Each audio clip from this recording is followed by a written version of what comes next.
오늘 말씀의 제목은 지성소 안의 언약궤, 출애굽기 25장 10절로 22절인데 주보에 보면은 여기 성막의 그 도면 그림하고 도면하고 또 그 성막의 기구들이 어떻게 생겼나 하는 사진들이 나와 있습니다. 그러니까 설교 중간중간에도 보여드리겠습니다만은 여러분 이걸 좀 가지고 보시면서 공부를 하시기 바랍니다. 그래서 앞으로 몇 주 동안 성막의 기구, 그 기구의 의미, 그 역사 이런 것들을 좀 공부를 하도록 하겠습니다. 이 언약궤를 지금 찾으면 돈이 될까요? 언약궤 찾으면 얼마 받을까요?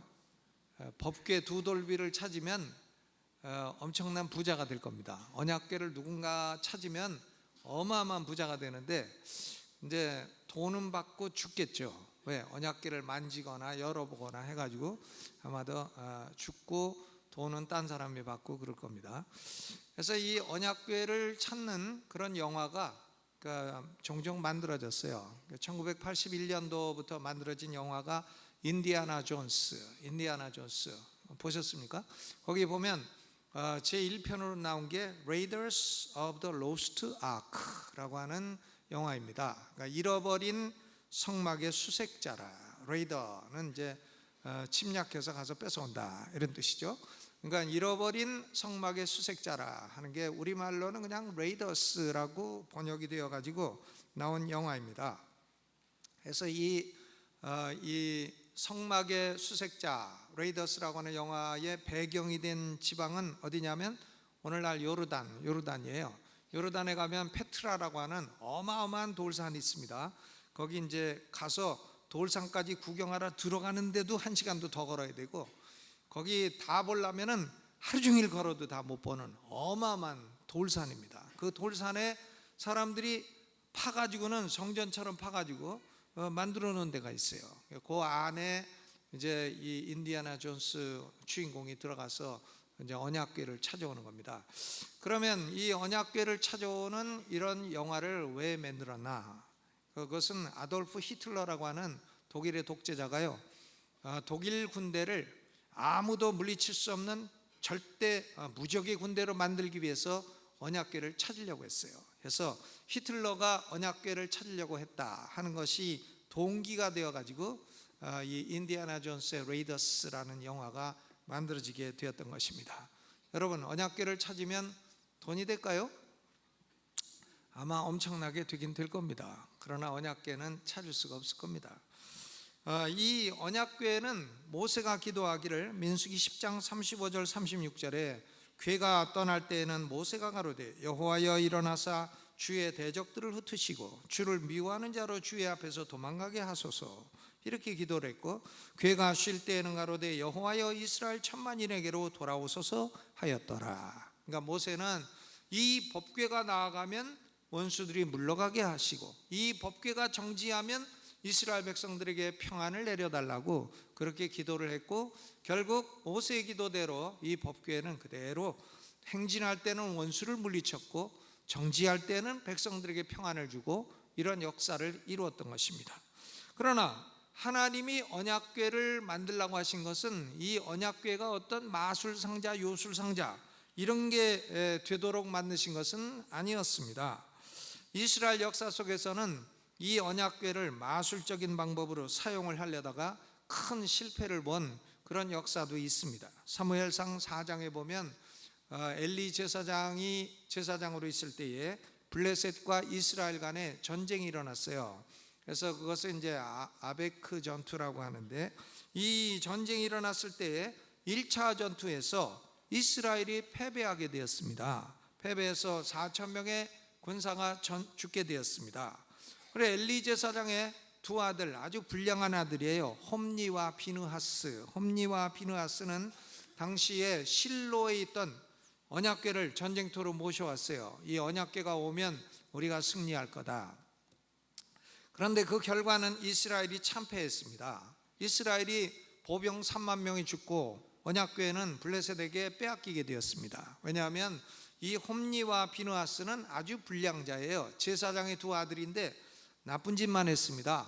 사람들이 백성들이 와서 하나님께 제물을 드리고 고기를 삶으면 갈고리를 만들어 가지고 제물 삶는 솥에다가 갈고리를 탁 찍어 가지고는 아무거나 나오면 자기가 먹었어.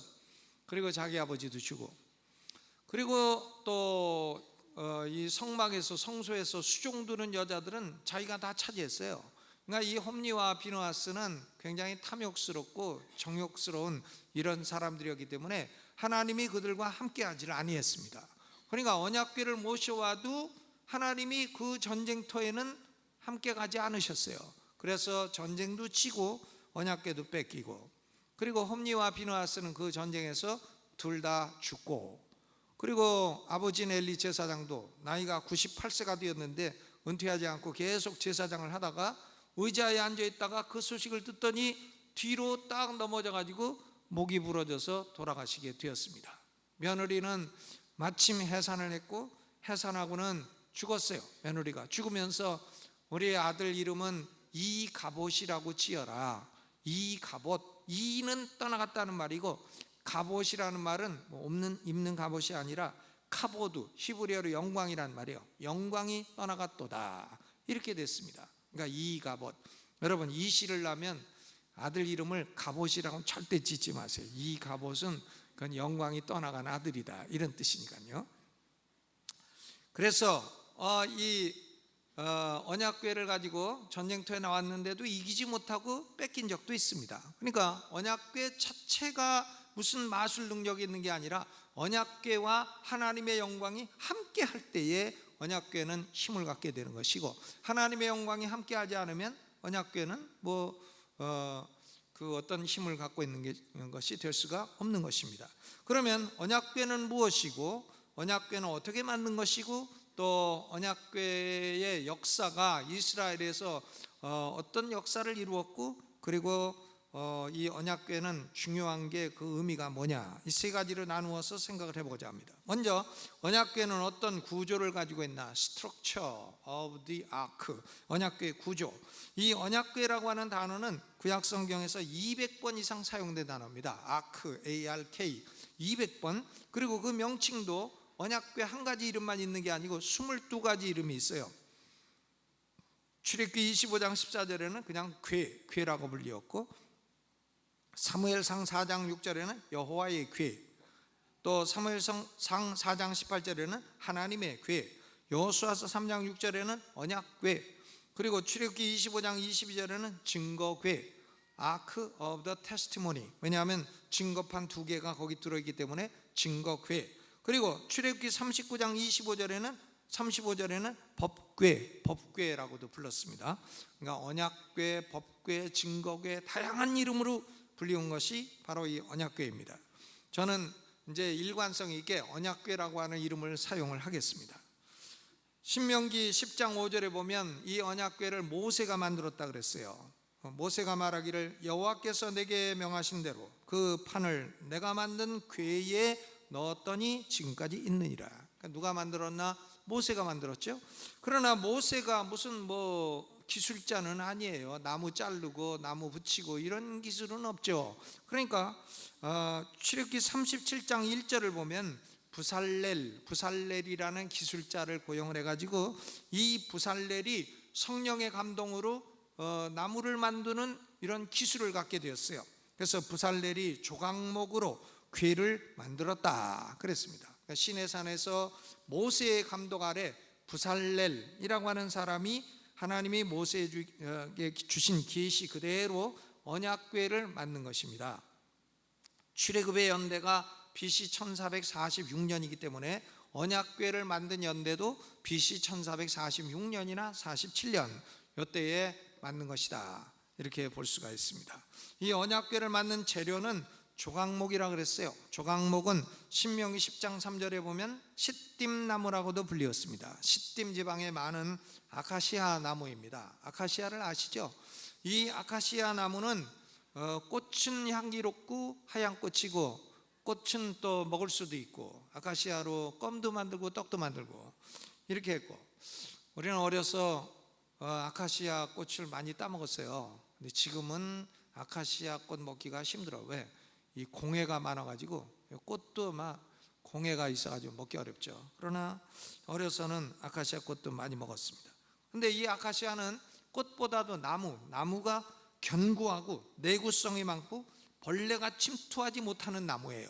그래서 이 아카시아 나무가 언약궤 만드는 데도 쓰이고, 떡상, 분향단, 성막의 기둥, 성막에 쓰는 널반 모두 다 아카시아 나무로 만들었습니다. 이 언약궤는 직사각형으로 생겼습니다. 직사각형으로 생겼는데 가로가 2.5 규빗이고 세로가 1.5 규빗, 높이가 1.5 규빗이에요. 그러면 한 규빗이 얼마인가?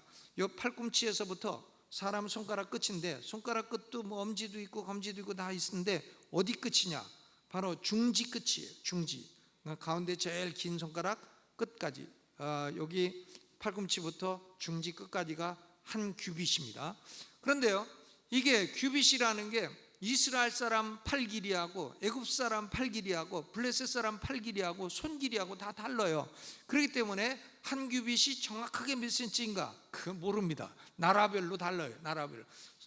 팔이 긴 나라는 길고 짧은 나라는 짧고 그렇습니다.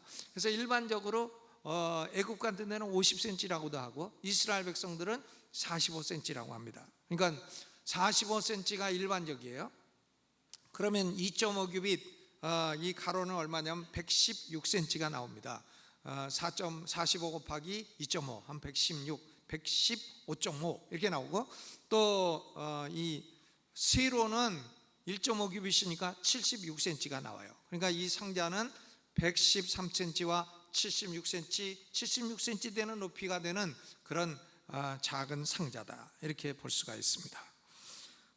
이 언약궤는 정금으로 안팎을 모두 쌌어요. 금으로 도금을 했습니다. 그러니까 아카시아 나무로 만들고, 속은 아카시아 나무고, 이 겉은 아니든 바뀌든 간에 다 정금으로 24K로 도금을 했다, 그런 얘기입니다. 그리고 이 언약궤 아랫부분에는 고리, 동그란 고리 4개를 만들어 가지고 그 금으로 고리를 만들고, 금 고리는 뭐에 쓰느냐? 2개씩 해가지고 채를 꿰는 데 쓴 거예요. 채.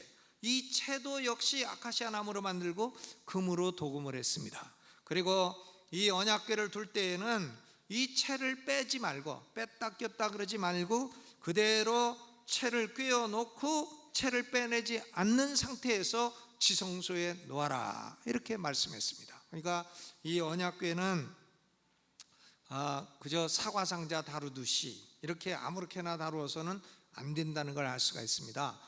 채도 꿰다 꼈다 뺐다 꼈다 그럴 거 없고 그대로 항상 꿰어 놓아라, 이런 말씀이죠. 여기 언약궤를 운반할 때는 어떻게 하나? 민수기 4장 4절로 16절에 보니까 언약궤를 운반할 때에는 반드시 고핫 자손이 운반을 해라. 운반할 때는 손으로 만지거나 뭐 뚜껑을 열어서 본다든가 그러면 죽임을 당하니까 절대로 만지지도 말고 뚜껑을 열어보지도 말고, 그리고 고핫 자손이 어깨에다 메고 운반을 해야 된다, 이렇게 분명히 말씀하셨어요. 여러분, 그럼 고핫은 누군가? 야곱의 아들이 12이 있는데 그 중에서 세 번째 아들이 레위입니다. 루벤, 시므온, 레위가 세 번째고, 이 레위의 아들이 3명이 있어요. 3명 있는데 첫째 아들이 게르손, 둘째가 고핫, 셋째가 무라리예요. 무라리. 근데 게르손, 고핫, 무라리가 있는데 레위의 세 아들들 가운데 누가 제일 중요하냐 하면 고핫이 제일 중요해. 고씨가 제일 중요해. 고씨, 고핫입니다. 그러니까 여러분, 고씨 있으면 아들 이름을 나면 갓. 이름도 뭐 아주 뜨겁고 좋네요. 고핫. 이 고핫이 레위의 둘째 아들인데 하나님의 사랑을 제일 많이 받았어요. 그래서 이 고핫 자손들이 성물을 어깨에다 메고 운반을 하는 겁니다. 그러면 이 고핫 자손 중에 어떤 인물이 있나? 고핫의 아들이 아므람이야. 아므람. 그리고 이 아므람이 자기 고모하고 결혼해서 요게벳, 고모하고 결혼해가지고 나온 자식이 누구냐?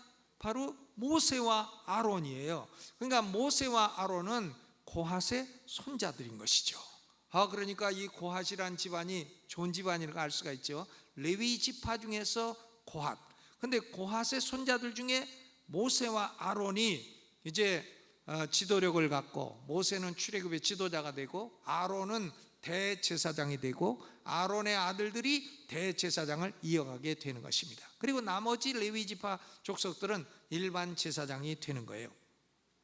그런데 이 운반을 할 때에 이스라엘 백성들의 행진을 하려면 성막을 뜯어가지고 운반을 해야 되는데, 여기 보면은 이 언약궤라고 하는 것을 함부로 막 그냥 만지고 무슨 이 사과상자 배상자처럼 함부로 다뤄서는 안 되니까 제사장들이 먼저 와가지고는 성소와 지성소를 가르는 휘장을 떼어가지고 휘장으로 언약궤 위에 한번 싹 덮어, 그리고 그 다음에 해달 가죽으로 싹 덮어, 그리고 그 다음에 청색 보자기로 싹 덮어, 3번을 덮은 후에 고핫 자손이 어깨에다 양쪽에 메고서는 이 언약궤를 운반을 하는 것입니다.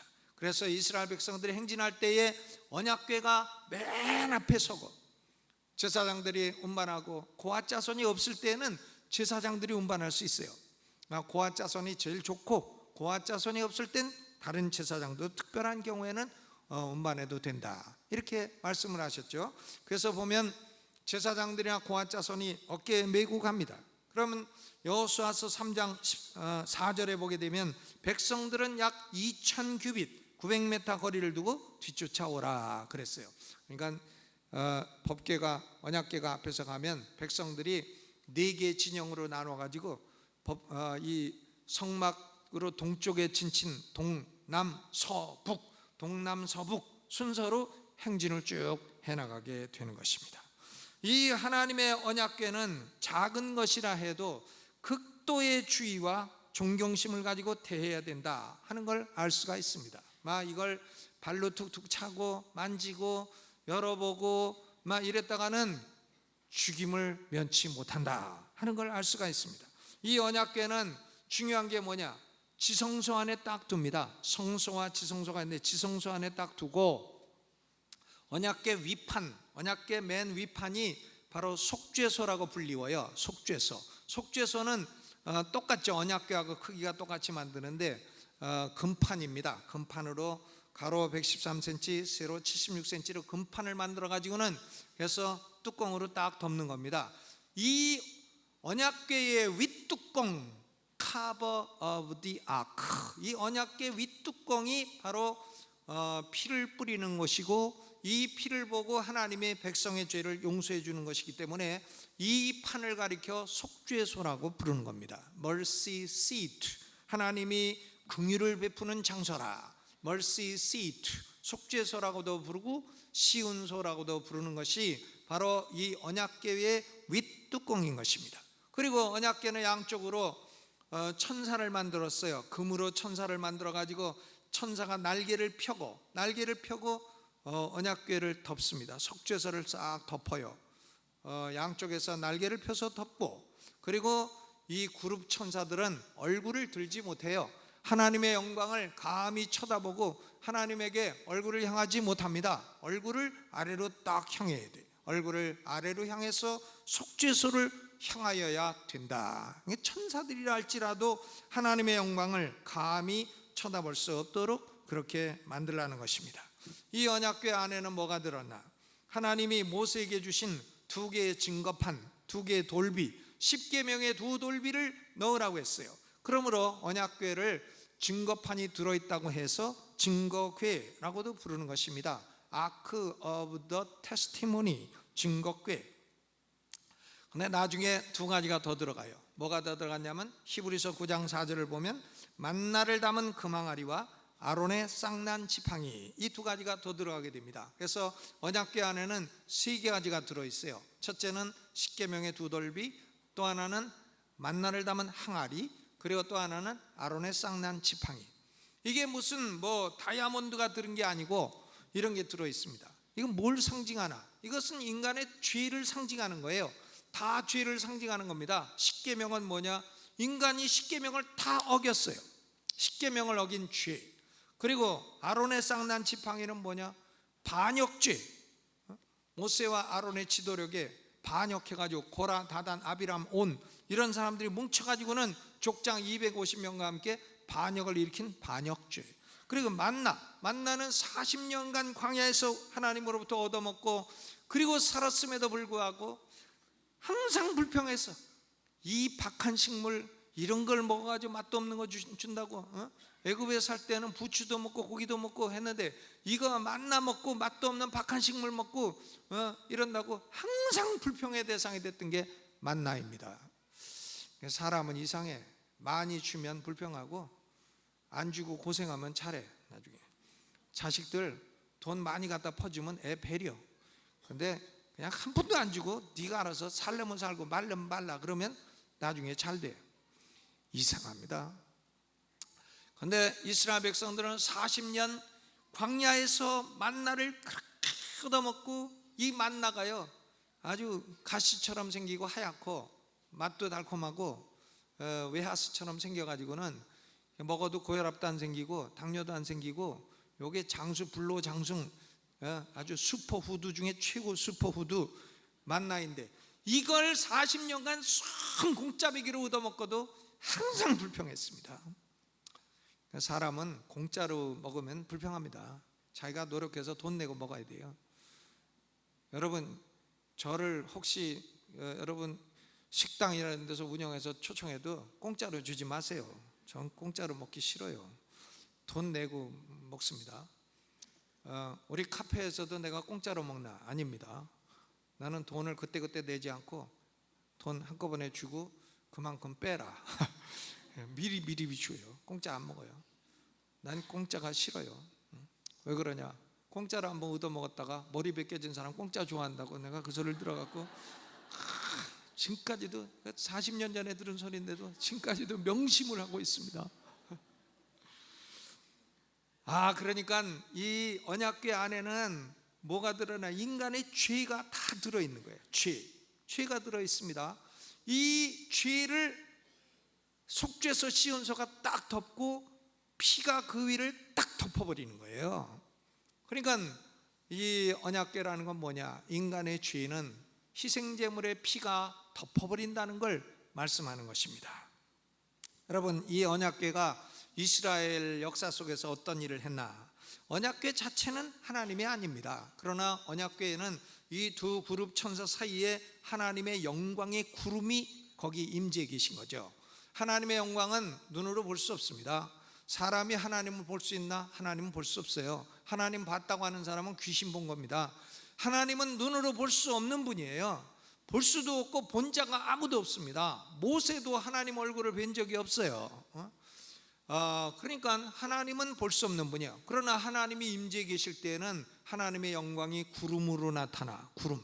그래서 이것을 하나님의 영광의 구름, 영어로 슈카이나, 우리나라 사람들은 쉐키나라고 발음을 합니다. 성경에 나온 단어는 아니에요. 그러나 일반적으로 유대인들이 사용하는 단어입니다. 슈카이나, 영광의 구름이 언약궤에 딱 나타난 거죠. 그러니까 이 언약궤는 하나님이 실제로 임재하는 장소이고 또한 임재의 상징이기도 한 것입니다. 시내산에서 모세가 부살레를 시켜서 만든 언약궤는 고핫 자손이 메고 이스라엘 백성이 행진할 때 맨 앞에 나갔고, 이 언약궤가 나아가면은 하나님이 낮에는 구름기둥, 밤에는 불기둥, 이렇게 이스라엘 백성의 갈 길을 인도해 주었습니다. 그리고 이스라엘 백성들이 광야 40년 방황을 마치고 가나안 땅에 들어갈 때 여호수아 3장에 보니까 요단강이 딱 가로막혀 있어. 요단강.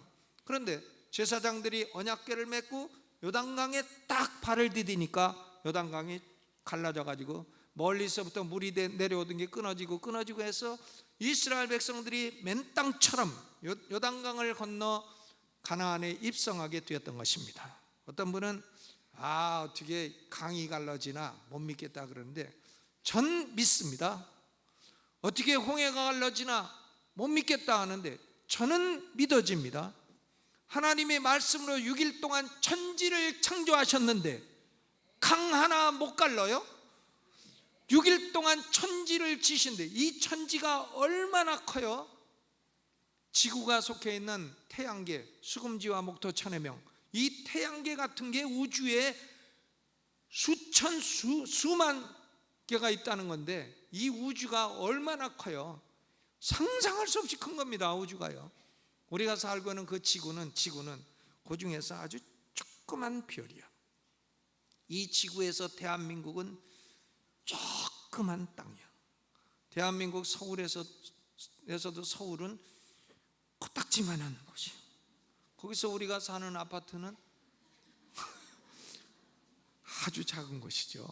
하나님은 크고도 큰 분입니다. 엄청난 분이에요. 아멘. 그렇죠?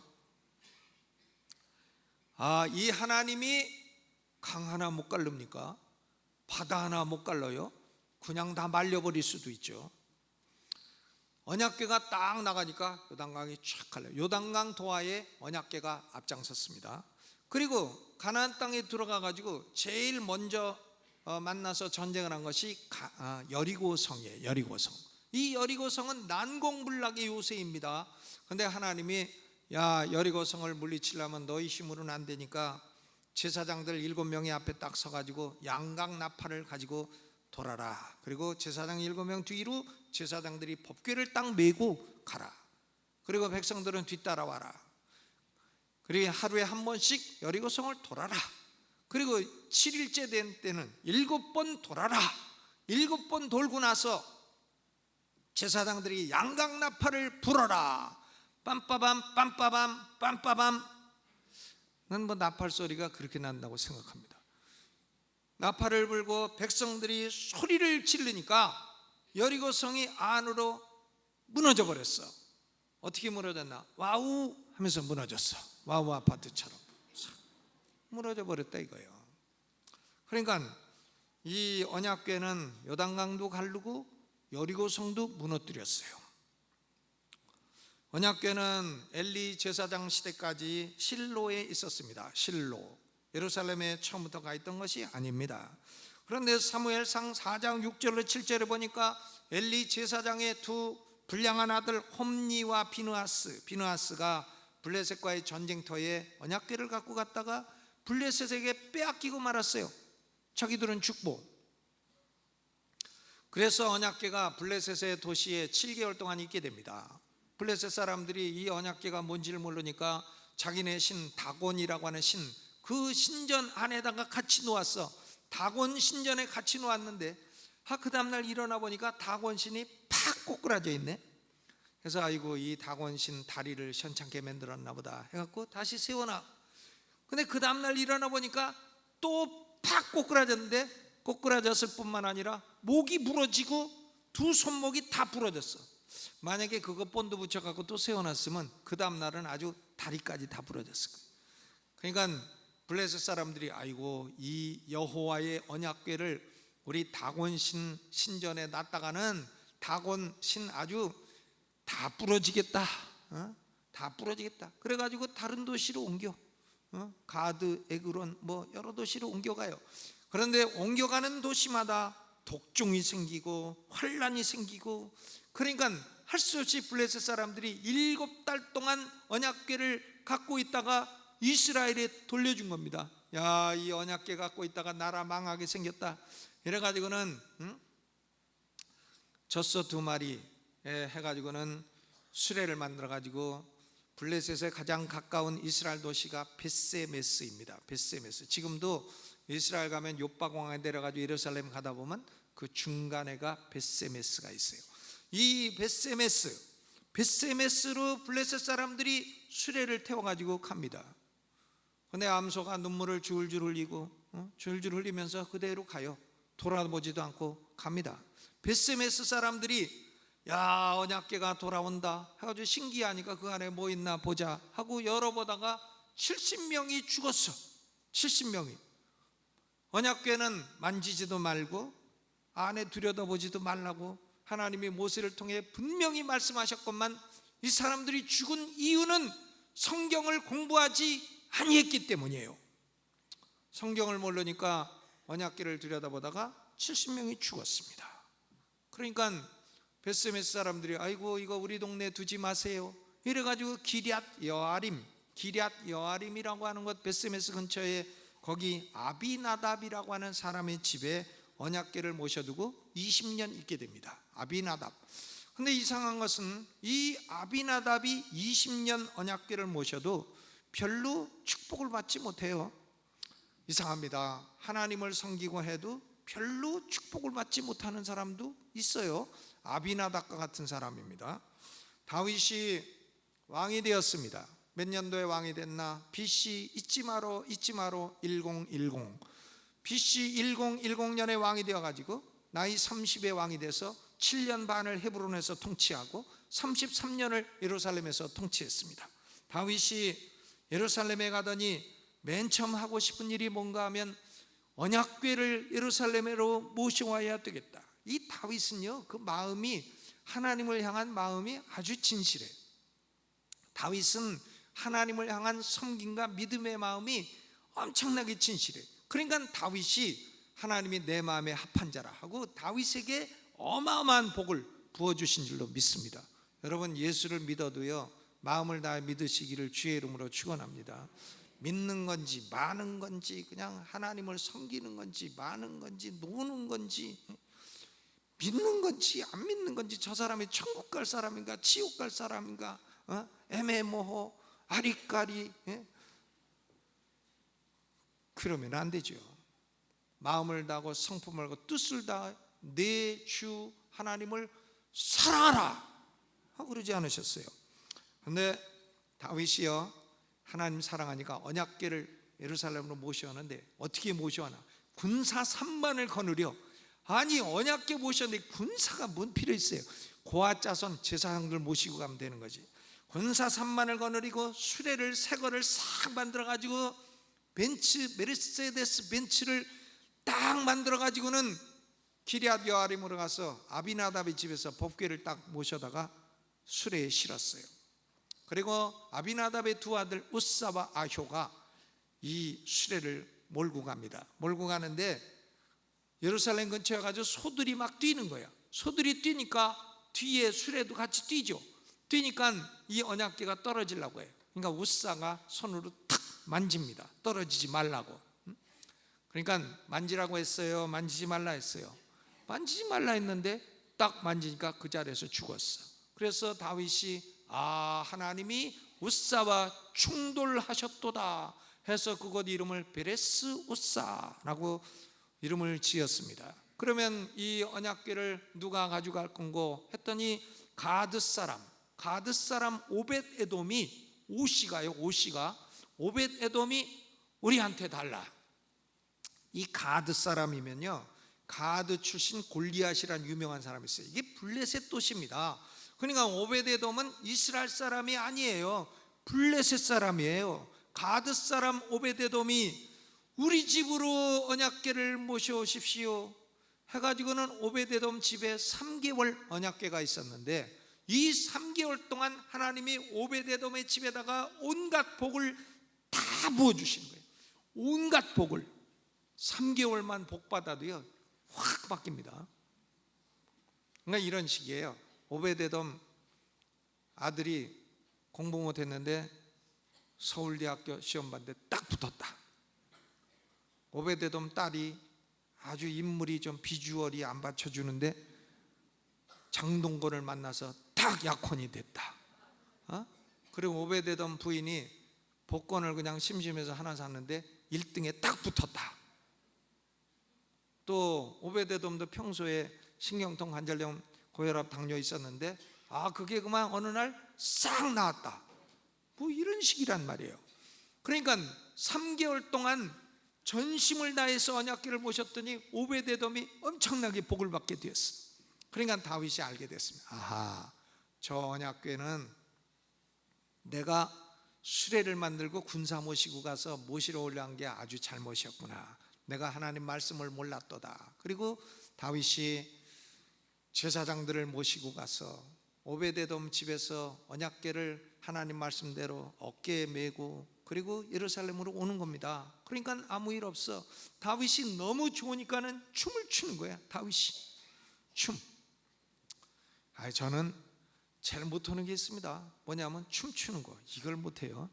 어려서부터 옛날에 춤바람 났다 그러면 아주 어감이 안 좋아가지고 전 춤을 좋아하지 않습니다. 근데 요새는 보니까 춤 못 추면은 원 바보 취급받아갖고 애들은 춤을 가르쳐야 되겠더만요. 근데 어쨌든 다윗이 춤을 춥니다. 이 언약궤 앞에서 막 춤을 추다가 바지가 흘러내렸어. 혁대를 좀 제품에 안 좋은 걸 썼는지 바지가 흘러내려 춤추다가, 그러니까 다윗의 아내 미갈, 사울의 딸이 창문으로 보더니 저게 왕이 돼갖고 저게 춤이나 추고 바지나 벗기고 저 빤스나 드러내고 아이고 저거 주책 맞은 거 하면서 자기 남편을 업신여겼습니다. 그러니까 미갈이 자기 남편 다윗 왕을 업신여겼어요. 그럼 다윗이 미갈을 좋아하나? 안 좋아하고 다시는 미갈과 동침하지 아니하더라. 저가 아주 손해를 많이 본 거죠. 미갈은 그 이후로 아내 취급도 못 받았습니다. 그러니까 여러분, 남편을 좀 우습게 여기지 마시고, 남편을 자꾸 무시하지 마시고, 남편을 공경해 주시기를 제가 개인적으로 부탁을 드립니다. 뭐 주의 이름까지는 아니고 그냥 미갈이가 자기 남편 다윗을 아주 우습게 보다가 미갈이가 평생에 뭐 자식도 없이 죽고 말았지 않습니까? 그러니까 이 다윗이 드디어 언약궤를 예루살렘으로 모셔오게 됐고, 그리고 다윗이 40년 통치하다가 BC 970년 솔로몬이 왕이 돼서 솔로몬이 즉위하자 4년 있다가 성전을 짓기 시작했고, 7년 동안 성전을 짓고 13년 동안 왕궁을 짓고 20년 동안 건축을 했어요. 그런데 이 성전이, 솔로몬 성전이 완공되고 나서 언약궤를 이제 드디어 성전 안에 있는 지성소로 모셔오게 되었던 것입니다. 그러니까 솔로몬이 성전 봉헌 기도를 할 때에 하나님의 영광의 구름 쉐키나 구름이 이 성전과 언약궤에 가득해가지고 제사장들이 감히 서서 제사를 드릴 수가 없었다 그랬어요. 여러분, 우리가 지금도 그렇습니다. 기도하고 성령 충만을 받게 되면 하나님의 능력이 오기 때문에요, 이 앉아있다가도 앉아있지 못하고 쓰러져요. 서서 기도하기 어렵습니다. 쓰러집니다. 하나님의 영광의 능력이 오기 때문이에요. 그런데 솔로몬 성전에 영광의 구름이 이렇게 강하게 임재하니까 제사장들이 감히 서서 제사드리지 못하고 쓰러지는 거죠. 놀라운 역사죠.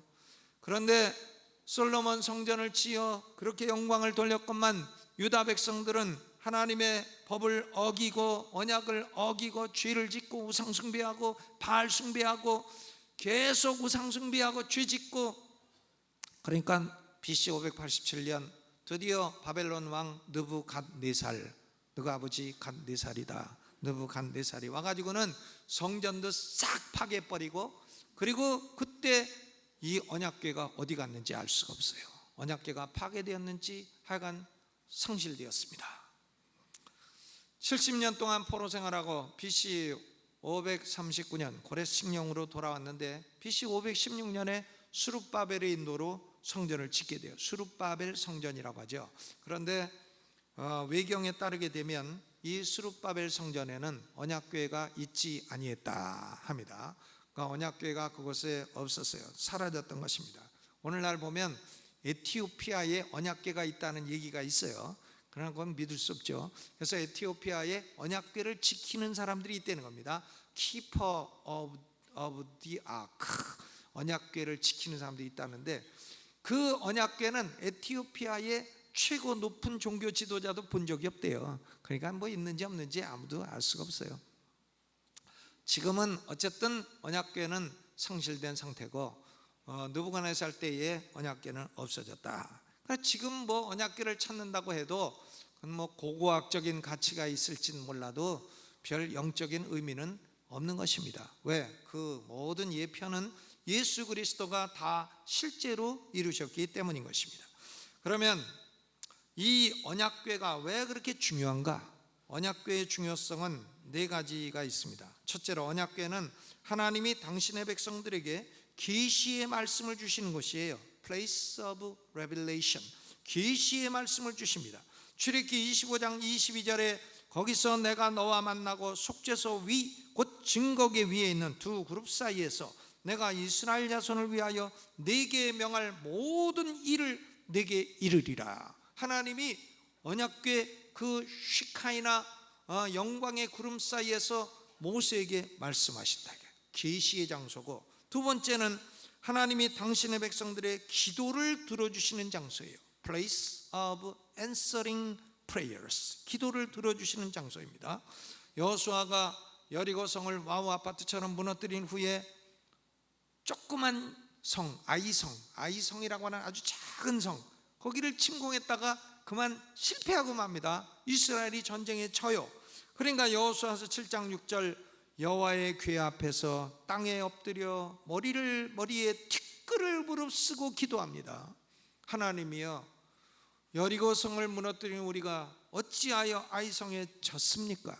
그러니까 하나님이 아간이라고 하는 자가 죄를 짓고 아간이라는 자가 범죄했기 때문에 나의 영광이 너희와 함께 할 수 없었다 말씀을 하시니까 결국 아간은 아골골짝에다가 돌로 쳐서 파묻어 버리고 이스라엘 백성은 아이성을 다시 정복하게 되었습니다. 이 언약궤는 하나님의 기도를 들어주시는 것이에요. 그러니까 다니엘 같은 사람도 기도할 때 창문을 열고 하나님의 성전이 계신 것, 언약궤가 있는 것을 향해서 하루에 3번씩 기도했다, 이런 말씀이 있는 것입니다. 언약궤는 하나님이 당신의 백성들의 죄를 용서하시는 것이에요. Place of mercy, 긍휼을 베푸는 것입니다. 레위기 16장에 보면 대제사장 아론은 제사장의 의복을 입고 대속죄일 7월 10일, 유대인 원력으로 7월 10일 하루만 지성소에 들어가도록 되어 있습니다. 하루 들어가지만 한 번 들어가는 건 아니에요. 여러 번 들어가요. 맨 처음에는 자기와 자기 가족들의 죄를 위해서 숫송아지를 잡아서 그 피를 가지고 속죄소 앞에 7번 뿌리고, 그리고 자기 죄가 용서 안 받고, 그 다음에 나와가지고는 염소를 잡아가지고는 그 피를 가지고 속죄소에 다시 뿌려서 백성들의 죄를 용서함을 받게 되는 것입니다. 이것이 바로 언약궤 위판, 금판, 속죄소에 피를 뿌리는 것이에요.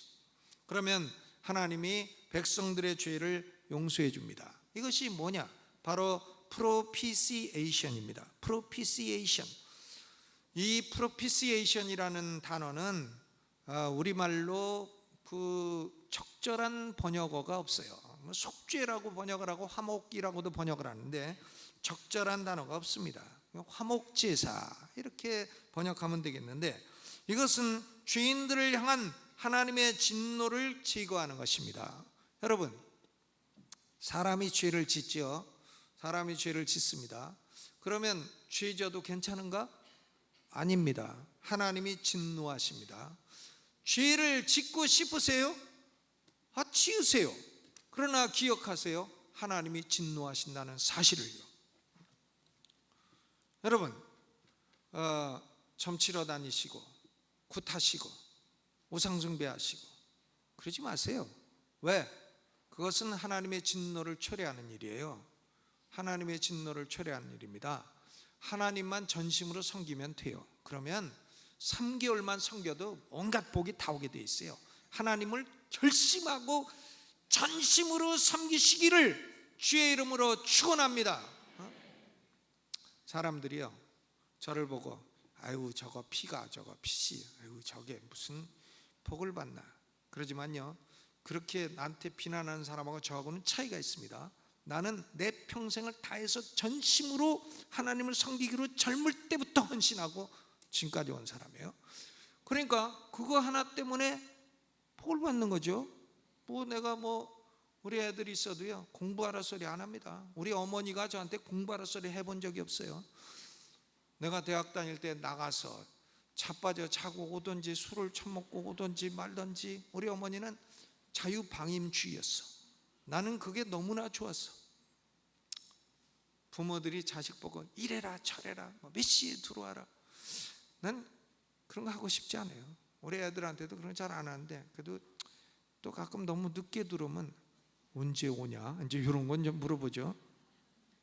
그러나 몇 시에 해라, 들어와라, 뭘 공부를 딱 앉아서 해라, 학점 받은 걸 갖고 와라, 그런 거 안 합니다. 얼마 받았는지 몰라요. 보여달라고도 안 합니다. 난 자유를 주는 게 사람의 창의력을 키우고 사람이 자생력과 공생력을 가진 사람으로 클 수 있다고 확신을 하는 것입니다. 근데 얘기하다가 죄를 지으면 하나님의 진노가 온다 이거죠. 진노가 오는 겁니다. 죄를 마음대로 짓고 사는 건 좋은데 하나님이 진노하십니다.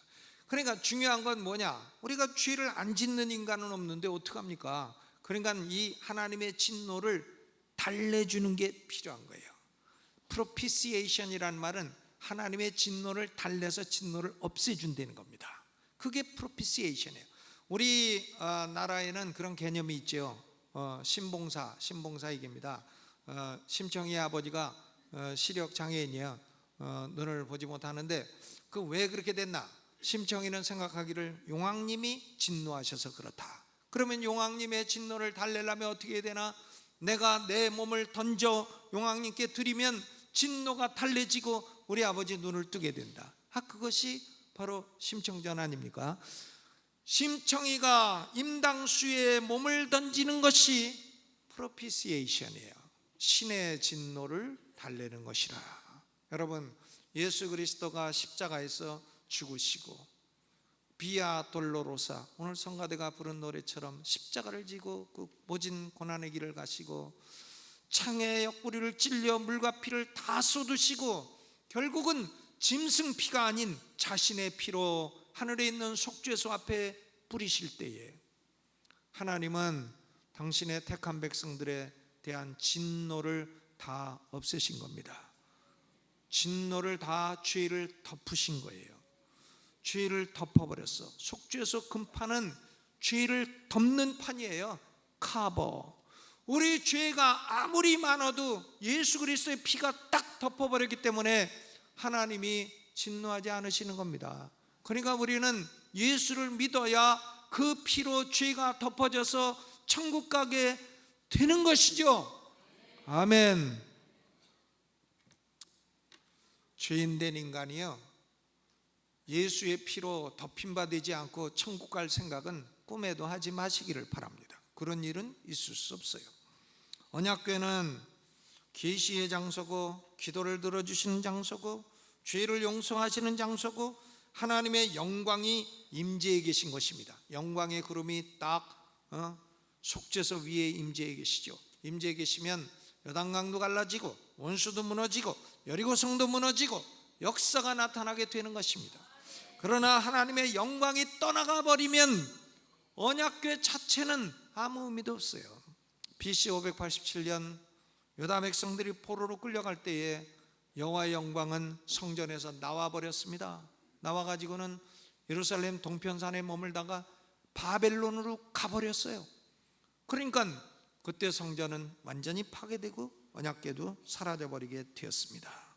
여러분, 하나님은 참으로 겸손한 분이에요. 하나님이 얼마나 겸손해. 그 상자 위로 오시니 하늘과 땅, 하늘의 하늘, 땅의 땅이라도 하나님을 다 모실 수 없습니다. 하나님이 그렇게 어마어마하게 큰 분이에요. 그런데 작은 언약궤 위에 거기와 계시다. 이것은 하나님이 겸손한 분이라는 걸 말하는 겁니다. 여러분, 예수 믿는 우리는 인품이 겸손해야 돼요. 근본적으로 겸손해야 됩니다. 교만한 사람은 마귀 종이에요. 교만은 마귀의 특징입니다. 이 마귀 숭배하는 사람들은 다 교만해. 자기가 무슨 뭐가 된 줄 알아. 쥐뿔도 아니면서 교만해서 그렇죠. 여러분, 하나님은 겸손한 하나님이에요. 땅으로 내려오십니다. 그러나 하나님이 겸손하다고 해서 업수이 보면 안 되는 겁니다. 언약궤를 막 업수이 보고 사과상자 치고 보면 안 되는 겁니다. 막 만지고 열어보고 발로 차고 안 되는 거죠. 그런 사람은 어떻게 되나? 죽습니다. 여러분, 하나님이 겸손하게 땅에 내려오신 이유는 당신이 택한 백성들의 죄를 용서하기 위해서예요. 그 제사는 이스라엘 백성의 죄를 용서하기 위해서예요. 그러니까 우리는 이 언약궤를 볼 때에 내가 십계명을 어긴 죄 다 어겼어. 내가 반항했어. 내가 그리고 항상 불평하며 살았어. 내가 그런 죄가 있더라도 나는 오늘 예수를 믿어. 그리고 나는 예수를 믿어. 그 피로 덮임바 되었다. 그 피로 내 죄가 커버되었다. 이게 중요한 거죠. 그리고 커버된 그 위로 여호와의 영광이 함께하는 것입니다. 여러분, 사람은 어떤 사람이 위대한 사람인가? 예수 믿어 죄가 그 피로 가리움 바되고 하나님의 영광이 함께하는 사람이 위대한 사람입니다. 하나님의 영광이 함께하는 성도가 되시기를 주의 이름으로 축원합니다. 이 말씀 생각하면서 우리 음악을 반주하는 중에 2, 3분 기도하겠습니다.